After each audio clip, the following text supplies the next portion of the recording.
देखो यार, अभी सुप्रीम कोर्ट पे हियरिंग चल रही है ना, और अब हम सबको रियलिस्टिक होने की ज़रूरत है और अपना एक्शन प्लान तैयार रखना है।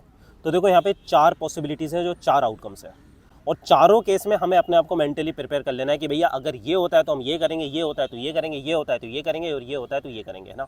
देखो मैंने कहा ना, एक समझदार इंसान क्या करता है, they hope for the best but be prepared for the worst, right. तो आई नो कई बच्चे हैं जो कुछ भी करके चाह रहे हैं रीनीट हो जाए, अब उनके जो भी रीजन हो। कोई बच्चे हैं जो चाह रहे हैं नहीं हो, अब उनके जो भी रीजन हो, ठीक है। अब आउटकम तो कुछ ना कुछ निकल के आएगा।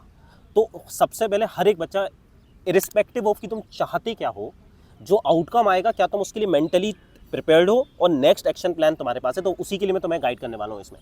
तो देखो 4 पॉसिबिलिटीज़ हैं यहाँ पे। पहले तो भाई सुप्रीम कोर्ट बोलेगा कि चलो भाई सबके लिए रीनीट कराओ।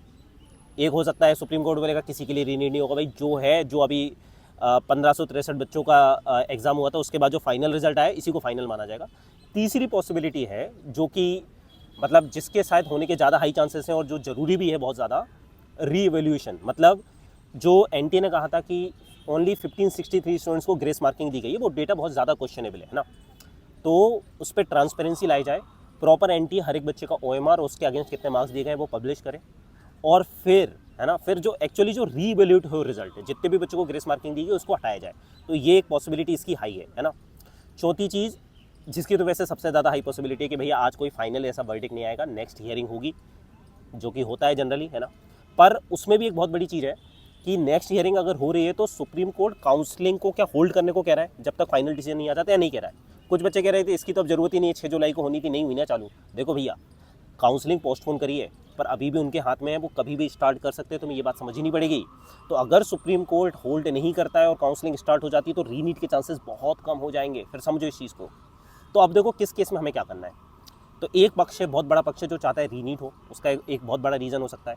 कुछ वो भी बच्चे हो सकते हैं जिनके मार्क्स कम आए, कुछ वो बच्चे हो सकते हैं जिनके मार्क्स अच्छे हैं, 700 भी नंबर आए, 650 भी आए, 670 भी आए, पर उनको पता है कि वो जो रैंक डिजर्व करते थे या जो कॉलेज डिजर्व करते थे वो उनको नहीं मिल रहा है। तो वो चाहते हैं कि भैया रीनीट करो, और रीनीट बहुत पेनफुल है यार, किसी के लिए भी, हर एक स्टूडेंट, पेरेंट्स और टीचर सभी के लिए पेनफुल है यार। तुम लोगों को कितना सारा पढ़ना पड़ेगा, हमको कितना सारा पढ़ाना पड़ेगा यार, 12-12 घंटे के मैराथन होंगे, सबको, हर एक के लिए पूरा सिस्टम मिल रहा है। तो देखो यहाँ पे एक सबसे बड़ी चीज़ जो सबको समझनी पड़ेगी, दो पक्ष आपस में लड़ रहे हैं, यहाँ पे हमें ये समझना पड़ेगा। देखो अन्याय तो हम सबके साथ हो चुका है ऑलरेडी, तुम ये समझो, हम सबके साथ ऑलरेडी अन्याय हो गया है, ठीक है। अब हम जो होप कर रहे हैं ना कि उसमें थोड़ा बहुत जस्टिस हमको मिल जाए। कोई भी आउटकम हो, तकलीफ तो हर एक को होनी है, हर एक को, चाहे तुम किसी भी पक्ष के हो, कोई भी आउटकम आए तकलीफ तो होनी ही होनी है। तो यार अब तो उसके लिए भाई मेंटली प्रिपेयर्ड हो जाओ, क्योंकि ये सोचना कि काश ऐसा होता, काश ऐसा होता, काश कुछ गड़बड़ नहीं होती, दुनिया इस तरह से नहीं चलती। दुनिया में भाई गंदी चीज़ें भी होती हैं, बुरी चीज़ें भी होती हैं, नेगेटिव भी होती हैं, पर हमें अब जो हो चुका है उसके बारे में परेशान नहीं हो ना। मैंने कहा ना, हमें अपना नेक्स्ट एक्शन प्लान तैयार रखना है।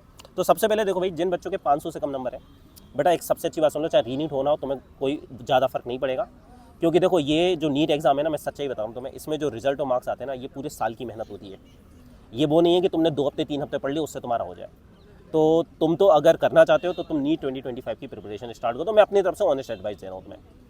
अब बात करते हो उन बच्चों की, भैया रीनीट होता है ना, तो भाई जो इसके ऊपर वाले बच्चे हैं वो भाई उस केस में तगड़ा लग जाना है। देखो चाहे मुझे पता है कि एग्जाम जब हो जाता है तो हम कॉपी किताबें फेंक देते हैं कि अब नहीं पढ़ेंगे, अब नहीं देखेंगे, अब फिजिक्स के और क्वेश्चन नहीं करने, ये नहीं करना, वो नहीं करना। पर भाई आना पड़ेगा, 3 हफ्ते के लिए फिर से जुट जाना है, ठीक है। और तुम्हारे साथ हम भी जुटेंगे यार। मैंने कहा ना, फिर से मैं तुम्हें सारे के सारे वन शॉट करूँगा, मैं तुम्हें पूरा रिकॉल करा दूंगा, सब कुछ करा दूंगा, तुम्हें चिंता नहीं करना। यूट्यूब पे फ्री में सब कुछ कराऊंगा, डोंट वरी अबाउट इट, है ना। सारे चैप्टर का रिवीजन, PYQ सब कुछ तुम्हें बस साथ में लग जाना है, ठीक है। और टेस्ट वगैरह सब कराएंगे तुम्हें, है ना, ठीक है। अब आ जाते हैं दूसरे आउटकम पे कि अगर रीनीट नहीं होता है, ठीक है। तो मैंने कहा अगेन, जो जिनके 500 से कम नंबर है, बेटा तुम्हें तो कोई फर्क ही नहीं पड़ रहा, मैं सच बता रहा हूँ, हो या ना हो, तुम्हें तो अपनी नीट 2025 की प्रिपरेशन स्टार्ट कर देंगे। अब अगर रीनीट नहीं होता है तो जो 650 से ऊपर नंबर लाए बच्चे, चाहे तुम्हारे 750, चाहे 710 हो, 711 हो, चाहे 680, कुछ भी नंबर हो भाई, तुम्हारी जो तुम रैंक डिजर्व करते थे वो तुम्हें डेफिनेटली नहीं मिली है, नो डाउट इन दैट।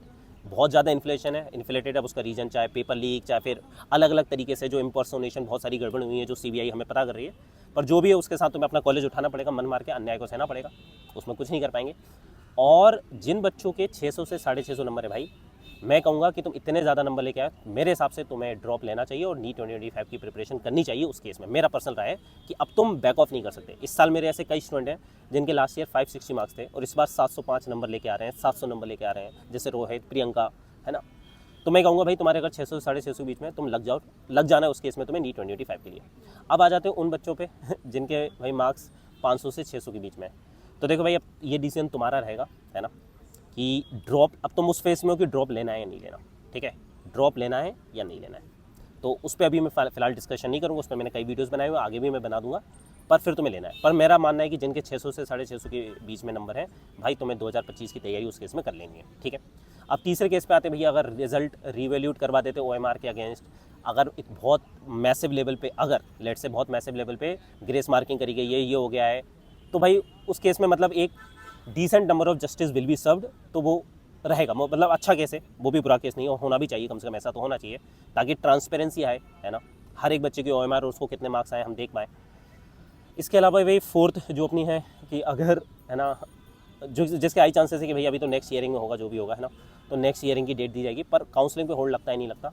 तो भाई मैं ये कहूँगा, अगर काउंसलिंग की डेट, काउंसलिंग पे सुप्रीम कोर्ट होल्ड नहीं लगाता है, मतलब स्टे नहीं लगाता है, और काउंसलिंग की डेट आ जाती है और स्टार्ट हो जाती है, तो भाई फिर ये मान लेना कि रीनीट नहीं होगा, तो उसमें जो पॉसिबिलिटी बनाई है उसके साथ चल देना, ठीक है। और अगर काउंसलिंग पे स्टे लगा दिया जाता है, अगर लगा दिया जाता है, सुप्रीम कोर्ट बोल देता है कि जब तक फाइनल वर्डिक्ट नहीं आएगा तब तक काउंसलिंग स्टार्ट ही नहीं होगी, तो उस केस में मान लेना कि अब रीनीट के चांसेस बढ़ गए हैं, ठीक है। और उसमें फिर मैंने जो तुम्हें बताया, एक्शन प्लान बताया, तुम्हें उसमें लग जाना है, ठीक है। आई होप इस वीडियो से तुम्हें हेल्प लगाओ, और बाकी तुम लोग बताओ तुम्हारे हिसाब से और क्या हो सकता है और क्या होना चाहिए, मतलब तुम्हें क्या लग रहा है कि इस वक्त तुम्हें क्या करना चाहिए, या फिर कोई कन्फ्यूजन है, ठीक है। तो याद रखना, ये वीडियो हो सकता है कि तुम्हें सुन के कई लोगों को अच्छा लगाओ, कई लोगों को अच्छा ना लगाओ, बट अभी हमें एक एक्शन प्लान तैयार रखना है। देखो मैंने कहा ना, लाइफ में हमेशा जो सिचुएशन हो जाती है वो तो हो गई, अब आगे हम क्या करने वाले हैं ये बहुत इंपॉर्टेंट होता है, तो हम सबको अब आगे देखना है, आगे हम क्या कर सकते हैं, ठीक है। Bye bye.